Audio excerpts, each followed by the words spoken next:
Alongside the Representing Wales programme, I've had the fantastic opportunity to Dysgu Cymraeg with the National Centre for Learning Welsh.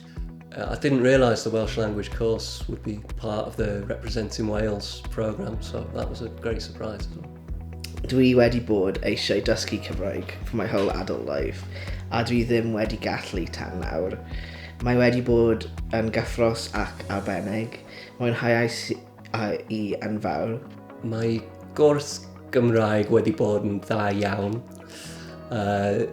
Dwi'n deall mwy pan y bobl yn siarad, a dwi'n deall mwy pan dwi'n clywed cerddi.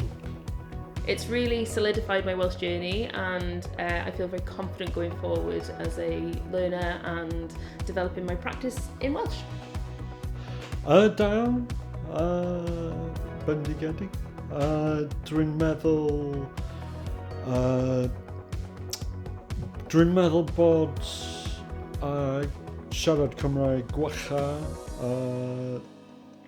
achos I dysgu Cymraeg a tinwyth.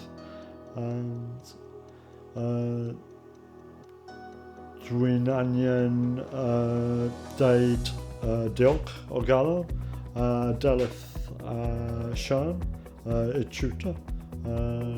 Dwi'n mwynhau y dosbarth.